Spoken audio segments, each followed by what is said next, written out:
आशा भरी नारी। ये TWR इंडिया की प्रस्तुति है।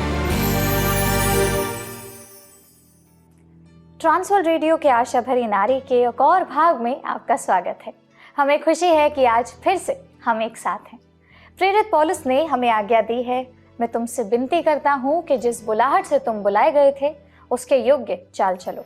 इफिसियों 4:17 में पौलुस ने हमें बताया कि इसका मतलब है कि हम संसार की तरह नहीं रहते हैं, संसार जैसी चाल नहीं चलते हैं। वह हमें 3 चरण देकर इस प्रक्रिया को दर्शाता है। पुराने मनुष्यत्व को जो भरमाने वाली अभिलाषाओं के अनुसार भ्रष्ट होता जाता है उसे उतार डालो। अपने मन के आत्मिक स्वभाव में नए बनते जाओ। नए मनुष्यत्व को पहन लो जो परमेश्वर के अनुसार सत्य की धार्मिकता और पवित्रता में सृजा गया है। प्रिय बहनों, आज हमारी चर्चा का विषय है नए मनुष्यत्व को पहन लो, जो इफिसियों 4:21 से 32 पर आधारित है। हम यह सीखने जा रहे हैं कि पुराने मनुष्यत्व को त्यागने और नए मनुष्यत्व को धारण करने का मतलब क्या है। पौलुस इसे परस्पर तुलना करने के माध्यम से बताता है।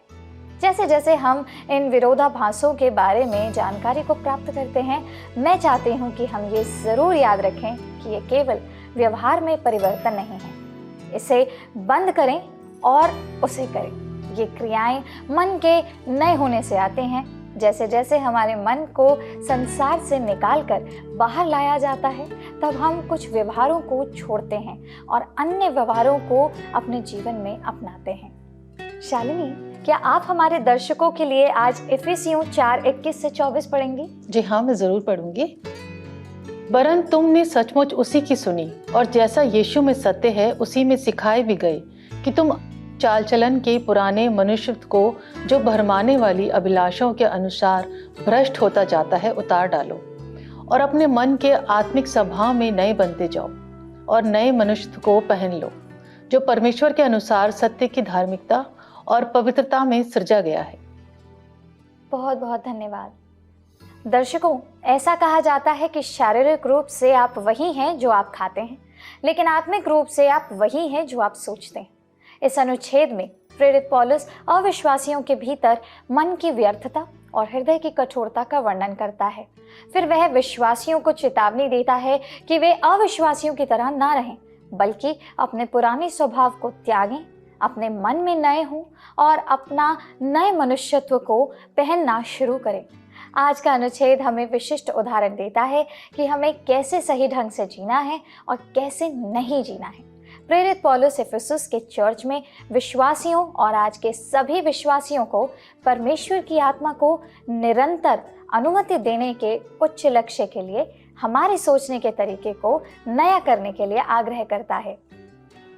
वानी, आप हमें ये बताइए कि अपने मनों को नया करने का क्या महत्व है? जी हाँ, मैं शुरू में ही कहना चाहूँगी कि नया करना केवल उस चीज़ में नहीं है जिस पर कोई विश्वास करता है या उसी बात को मानता है। हालांकि ये भी महत्वपूर्ण है, लेकिन यह एक विश्वास है जिसे हमारी भावनाओं, दृष्टिकोण और व्यवहार को बदलना चाहिए। इसके साथ साथ पवित्र शास्त्र हमें अपने मन को नया करने के लिए कहता है। क्या आप इसको और जानने के लिए हम सब के लिए रोमियो 12:2 पढ़ेंगे? जी बिल्कुल पढ़ूंगी। यहाँ इस प्रकार लिखा है कि और इस संसार के सदृश ना बनो, परंतु तुम्हारी बुद्धि के नए हो जाने से अपने मनों को नया करके अपने आप को बदल डालो, जिससे तुम परमेश्वर की भली और भावती और सिद्ध इच्छा अनुभव से मालूम करते रहो। जी हाँ, यहाँ हमें अपने मनों को नया करने के लिए कहा गया है ताकि हम परमेश्वर की ओर से जो है उसका परीक्षण और उसे स्वीकार कर सकें। दूसरे शब्दों में अगर कहा जाए, हमारे मनों को नवीनीकृत करने से हमें यह जानने में मदद मिलती है कि सत्य क्या है और क्या नहीं। पहला, विश्वासियों के रूप में हमें सत्य का खोजी होना चाहिए। जिस दुनिया में हम रहते हैं उसमें सत्य भटकाने वाला हो सकता है, इसलिए केवल अपने मनों के नवीनीकरण से और सत्य क्या है यह जानने से ही हम जान पाएंगे कि सत्य के रूप में क्या स्वीकार करना है और क्या अस्वीकार करना है। अब अगर दूसरी बात कहें तो हमारे मनों को नया करने से हमने जो सीखा है उसे याद रखने में हमें मदद मिलती है। एक पुरानी कहावत है, या तो आप इसका उपयोग करें या आप इसे खो देंगे। दिन में हम किताबों, टेलीविज़न कंप्यूटर आदि से बहुत सारी जानकारी लेते हैं। इन सभी सूचनाओं को अपने मनों में हमें ध्यानपूर्वक जमा करना पड़ता है, नहीं तो हम इसे भूल जाते हैं, इसे खो देते हैं।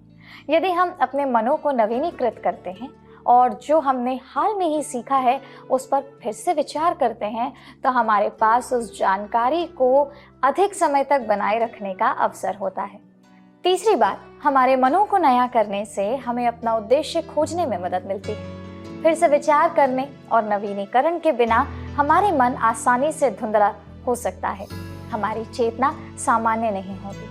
ऐसी बहुत सी बेकार जानकारी हो सकती है जो हम अपने अध्ययन और अपने अवलोकन से एकत्रित करते हैं, लेकिन अगर हम लगातार अपने दिमाग को नवीनीकृत करते हैं तो हम इस कचरे को साफ कर सकते हैं। प्रिय बहनों, हम आशा करते हैं कि आप अपने मनों को नया करने के लिए समय निकालेंगे। कचरे को साफ करना शुरू करें। आपने जो सीखा है उसे तरोताज़ा करना शुरू करें। सत्य की खोज शुरू करें। एकता और धार्मिकता के लिए नए मनुष्यत्व को धारण करना सीखें और अभ्यास करें। जी हाँ, आइए कुछ व्यवहारिक चरणों के बारे में बात करें जिनके द्वारा हम अपने मन को नया कर सकते हैं। जरूर, जिन चरणों के बारे में मैं सोच सकती हूँ उसको मैं आपके साथ साझा जरूर करूंगी। पहला चरण है प्रभु से अपने मन की रक्षा करने और उसे सही मार्ग दिखाने के लिए कहें। हमारा मन हमारी बुद्धि, विवेक और इच्छाओं का स्थान है। हमारा व्यवहार मन से शुरू होता है और मन ही वह स्थान है जहां आत्मिक परिवर्तन होता है। अरे वाह, क्या आप इसको और समझाने के लिए हम लोगों के लिए रोमियो 12:2 पढ़ेंगे? जी हाँ, मैं बिल्कुल पढ़ूंगी। यहाँ इस प्रकार लिखा है, और इस संसार के सदृश ना बनो, परंतु तुम्हारी बुद्धि के नए हो जाने से अपने मनों को नया करके अपने आप को बदल डालो, जिससे तुम परमेश्वर की भली और भावती और सिद्ध इच्छा अनुभव से मालूम करते रहो। मेरी हर पल की सोच यह निर्धारित करेगी कि मेरे दिन, साल और अंततः मेरा जीवन कैसे काम करेगा। हर चीज़ की शुरुआत मन से होती है। हम अक्सर प्रभु से अपने मन की सुरक्षा, दिशा और निरीक्षण मांगने में असफल हो जाते हैं। दिन की शुरुआत एक सरल प्रार्थना के साथ कीजिए, जिसमें परमेश्वर से प्रार्थना की जाए कि वह पवित्र आत्मा के माध्यम से हमारा मार्गदर्शन करें, जहां वह चाहता है कि हम अपना ध्यान केंद्रित करें। चरण 2, उन विचारों को पहचानिए जो हार की ओर ले जाते हैं। हम जानते हैं कि हमारा व्यवहार हमारे मन से शुरू होता है। शैतान हमारे मनों को विचलित करने और उनको विफल करने की पूरी कोशिश करेगा, और यह आमतौर पर काम करता है। हम मानसिक अत्याचार के समय का अनुभव कर सकते हैं जो हमें हमारी अपनी हार के विचारों से भर देता है। हम आत्मिक युद्ध में लगे हुए हैं और हम तुरंत खुद को मुक्त करने में सक्षम नहीं होंगे। ऐसे समय में हमें प्रार्थना करने और परमेश्वर के वचन को पढ़ने की ज़रूरत है। हम अपने ऊपर से बोझ उतरता हुआ महसूस करेंगे। यह हमारे प्रयासों के कारण नहीं, बल्कि परमेश्वर की शक्ति के कारण है। चरण 3, अपनी सोच बदलें। इसे स्वयं से हटाकर परमेश्वर की ओर करें। अपने आप से पूछें, क्या मैं अपने मस्तिष्क को परमेश्वर की चीज़ों पर ध्यान केंद्रित करने के लिए प्रशिक्षित करूंगा या करूंगी, या क्या मैं इसे इस दुनिया की चीज़ों से उपयोग करवाकर समाप्त होने दूंगा या दूंगी। परमेश्वर पर ध्यान केंद्रित करने के लिए कार्य की आवश्यकता होती है। यदि हम यीशु मसीह पर अपना मन लगाने के लिए जानबूझकर कदम नहीं उठाते हैं तो हमारा मन अनावश्यक स्थानों में भटकता ही रहेगा। कुलुसियों 3:1-2 में लिखा है, सो जब तुम मसीह के साथ जिलाए गए तो स्वर्गीय वस्तुओं की खोज में रहो, जहां मसीह विद्यमान है और परमेश्वर के दाहिनी ओर बैठा है। पृथ्वी पर की नहीं परंतु स्वर्गीय वस्तुओं पर ध्यान लगाओ। इसका मतलब है प्रतिदिन के सांसारिक कामों के बीच परमेश्वर के राज्य की प्राथमिकताओं को प्रकट करना। अरे वाह, तो अब ये भी बता दीजिए कि चौथा चरण क्या है। तो चलिए सुनते हैं। चौथा चरण इस सच्चाई पर निर्भर है कि आप यीशु मसीह में स्वीकार किए गए हैं। प्रभु से प्रार्थना करें कि वह आपके मन की रक्षा करें, शत्रु को पहचानने में आपकी मदद करें और आपके मन को परमेश्वर पर केंद्रित रखने के लिए काम करें। आप कभी कभी सफल हो सकते हैं, लेकिन कभी कभी ऐसा नहीं भी हो सकता है। समय के साथ आप प्रभु की सहायता से अधिक सफल होंगे। यीशु मसीह में आपकी पहचान वह सबसे महत्वपूर्ण सच्चाई है जो आपकी वर्तमान परिस्थितियों को प्रभावित करता है और आपके शाश्वत भविष्य को निर्धारित करता है। यह केवल विश्वास से ही मिलता है। प्रतिदिन इन चारों चरणों को दोहराना महत्वपूर्ण है और अंत में परमेश्वर हमें प्रभु यीशु मसीह की समानता में बदलना चाहता है। आइए हम पहला यूहन्ना 2:17-22 पढ़ें। और संसार और उसकी अभिलाषाएं दोनों मिटते जाते हैं, पर जो परमेश्वर की इच्छा पर चलता है वह सर्वदा बना रहेगा।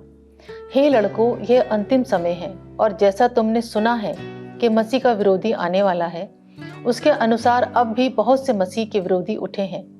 इससे हम जानते हैं कि वह अंतिम समय है। वे निकले तो हम ही में से हैं, पर हम में के थे नहीं, क्योंकि यदि हम में के होते तो हमारे साथ रहते, पर निकल इसलिए गए कि यह प्रकट हो कि वे सब हम में के नहीं हैं। और तुम्हारा तो उस पवित्र से अभिषेक हुआ है, और तुम सब कुछ जानते हो।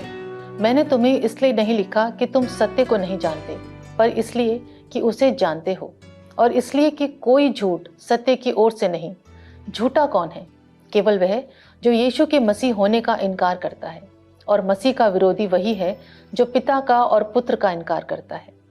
यूहन्ना कहते हैं कि संसार सभी के लिए अस्थायी है, क्योंकि हर व्यक्ति मरता है। यह पृथ्वी भी अस्थायी है, क्योंकि परमेश्वर अंत में एक नई पृथ्वी बनाएंगे। परिणाम स्वरूप इस संसार की इच्छाएं भी अस्थायी हैं, और उनका कोई शाश्वत मूल्य नहीं है। वानी, क्या आप हमें नए मनुष्यत्व को धारण करने के कुछ और उदाहरण दे सकती हैं? जी हाँ, इससे पहले कि मैं उदाहरण दूं, आइए हम इफिसियों 4:25-32 को एक बार फिर से पढ़ते हैं। आप देखेंगे कि इस अनुच्छेद में पद 27 में शैतान और पद 30 में पवित्र आत्मा के बारे में लिखा है। अनुच्छेद का शेष भाग ऐसा लग सकता है जैसे कोई प्राथमिक विद्यालय का शिक्षक बच्चों को डांट रहा हो। वरुण, झूठ बोलना बंद करो। पिंकी, क्या मैंने तुमसे नहीं कहा था कि आशा की किताब मत लो? बच्चों, कृपया अपना क्रेयॉन आपस में बांटें। ज्योति, दूसरी लड़कियों के बारे में ऐसी बातें मत किया करो, यह अच्छा नहीं है। बच्चों, परमेश्वर ऐसे व्यवहार के बारे में क्या सोचते हैं? यह एक पाप है।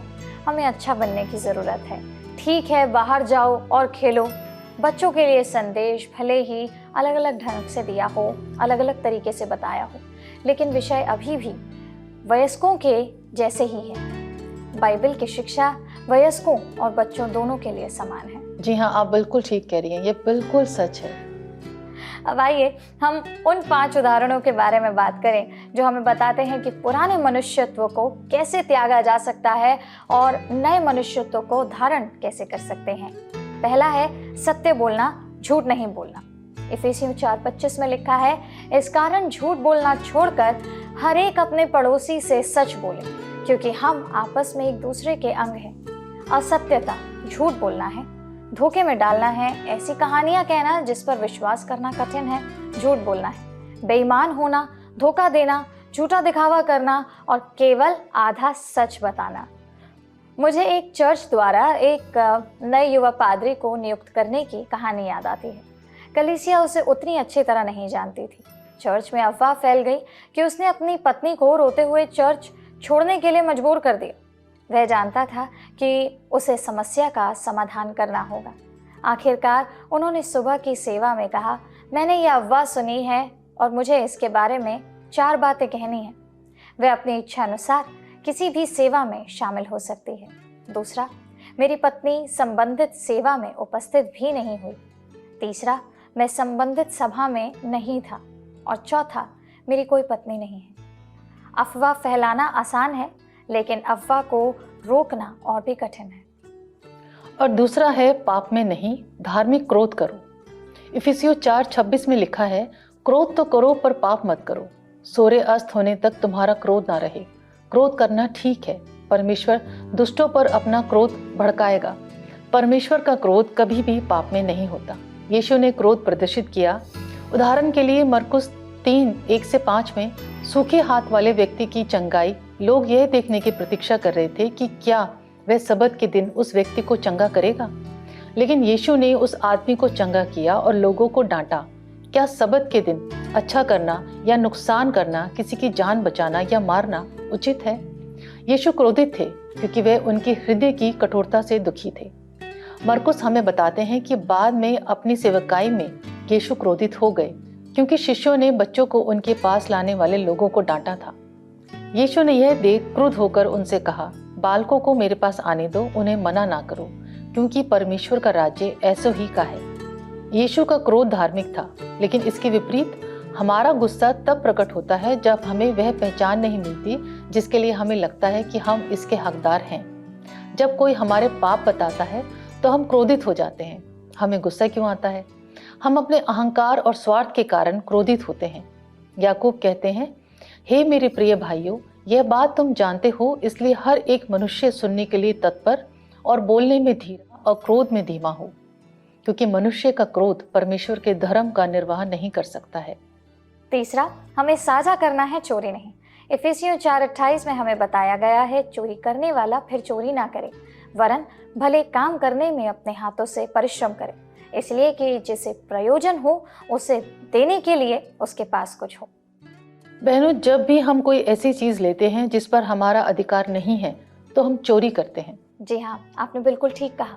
हम देखते हैं और इससे कोई फर्क नहीं पड़ता है कि कोई आपको देख रहा है चोरी करते हुए या नहीं, क्योंकि परमेश्वर तो आपको देख ही रहे हैं और वो ये जानते हैं कि आप क्या कर रहे हैं। परमेश्वर का कैमरा हमेशा चलता रहता है, चाहे रात हो या दिन हो। परमेश्वर कहता है कि कभी चोरी ना करना।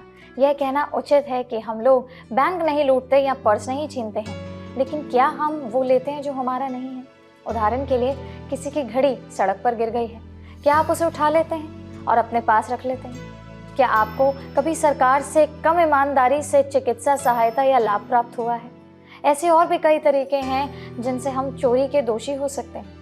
बाइबल हमें दूसरों को देने के लिए प्रोत्साहन से भरी है। उदार व्यक्ति हष्ट-पुष्ट होता है। भलाई करने और बांटने में लापरवाही ना करना, क्योंकि परमेश्वर ऐसे बलिदानों से प्रसन्न होता है। संसार कहता है प्रत्येक मनुष्य अपने लिए वो सब ले ले जो वह ले सकता है। सबसे उत्तम को ढूंढो, जिसको जो मिल जाए वो रखो। खोने वाला रोने वाला होता है, लेकिन परमेश्वर कहते हैं उन लोगों का ख्याल रखना जो जरूरतमंद है, और मैं तुम्हारा ख्याल रखूंगा। इस पुराने स्वभाव को छोड़ दो और नए को धारण करो। और चौथा चरण है, अच्छे शब्द बोलो, अब शब्द मत बोलो। इफिसियों 4:29 से 30 कहता है, कोई गंदी बात तुम्हारे मुंह से ना निकले, पर आवश्यकता के अनुसार वही जो उन्नति के लिए उत्तम हो, ताकि उससे सुनने वालों पर अनुग्रह हो। और परमेश्वर के पवित्र आत्मा को शोकित मत करो, जिससे तुम पर छुटकारे के दिन के लिए छाप दी गई है। अब शब्द मत बोलो, शाप मत दो या अपमान मत करो। परमेश्वर को हमारा असभ्य स्वभाव आकर्षक नहीं लगता। यह हमारी जीभ पर नियंत्रण रखने के बारे में एक अविश्वसनीय लड़ाई है। हमें इस बात का एहसास नहीं है कि पुराने स्वभाव में युद्ध के लिए बहुत ताकत होती है। याकूब 1:26 में हमें बताया गया है, यदि कोई अपने आप को भक्त समझे और अपनी जीभ पर लगाम ना दे, पर अपने हृदय को धोखा दे, तो उसकी भक्ति व्यर्थ है। हमें अपनी बोली में सभ्यता बनाए रखना, शालीनता रखनी चाहिए। जब हम उन्नति के लिए शब्द बोलते हैं और दूसरों को अनुग्रह देते हैं, तो हम दूसरों को समर्थन, आनंद और लाभ प्रदान करते हैं। अनैतिक शब्द बोलने से कभी एकता नहीं आती, केवल विभाजन होता है। जब हम उन शब्दों के बजाय जो अच्छे और उन्नति के हैं, बहुत बेकार शब्दों को अपने मुंह से बाहर आने देते हैं, तब हम पवित्र आत्मा को दुखी करते हैं। क्या हमारे शब्द जीवन के शब्दों को प्रकट करेंगे जो हमें बनाते और बढ़ाते हैं, या क्या हम अपने पुराने मनुष्य को शब्द बोलने की अनुमति देंगे जो नष्ट करते और विनाश की ओर ले जाते हैं? हमारे पास एक विकल्प है।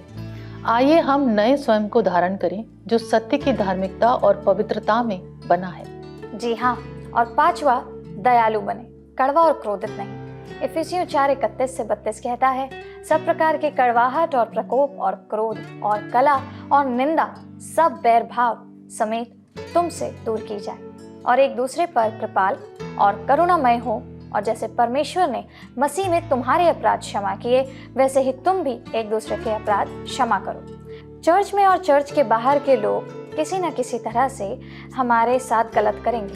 कभी कभी वे जानबूझकर ऐसा करते हैं और कभी कभी उन्हें पता भी नहीं चलता कि उन्होंने ऐसा कुछ कर दिया है। ऐसे सैकड़ों तरीके हैं जिनसे हमारे साथ गलत होता है। हम इस पर प्रतिक्रिया कैसे देंगे? क्या हमें इससे कड़वाहट होगी? हमें कैसी प्रतिक्रिया देनी चाहिए? एक कहानी है जो मैं आपके साथ साझा करूंगी। एक महिला डॉक्टर के पास गई। वह काफ़ी गंभीर लग रही थी। डॉक्टर ने कहा, क्या हुआ? उसने कहा, मुझे रेबीज है। उस महिला ने एक पेंसिल निकाली और लिखना शुरू किया, और डॉक्टर ने कहा, तुम क्या कर रही हो? अपनी वसीयत बना रही हो क्या? उसने कहा, नहीं, मैं उन लोगों की एक सूची बना रही हूँ जिन्हें मैं काटने जा रही हूँ। सुनने में ही अजीब लग सकता है, लेकिन ना इसी तरह हम अक्सर लोगों के प्रति द्वेष रखते हैं और उन्हें कभी माफ़ नहीं करते हैं।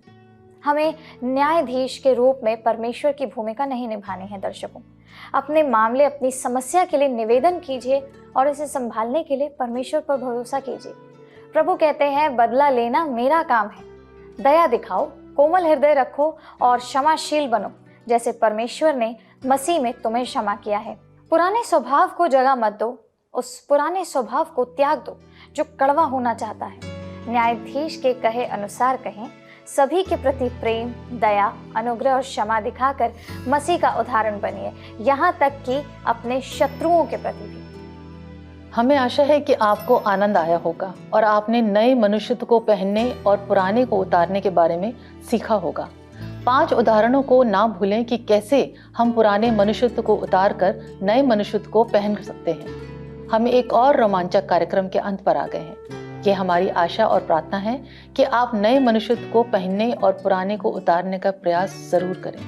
परमेश्वर ऐसा करने में आपकी मदद करें, क्योंकि आप उस पर भरोसा करते हैं। आइए हम प्रार्थना करें।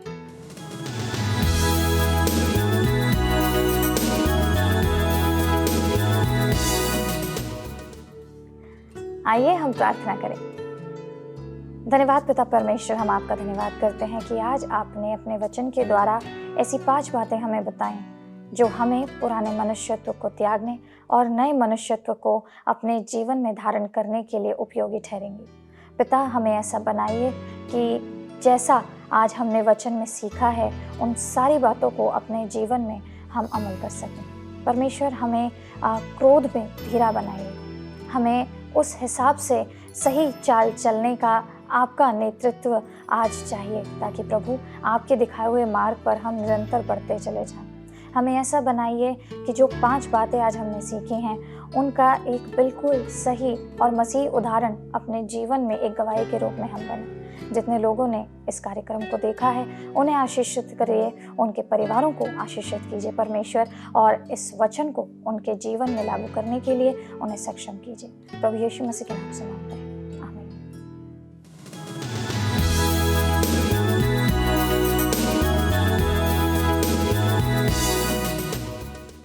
तो दर्शकों, हमें उम्मीद है आपको आज का कार्यक्रम पसंद आया, और पसंद आया है तो भूलिएगा मत, स्क्रीन पर आ रहे नंबर पर मिस कॉल जरूर दीजिएगा। अगले हफ्ते फिर मिलेंगे इसी वक्त इसी जगह। तब तक प्रभु आपके साथ रहे।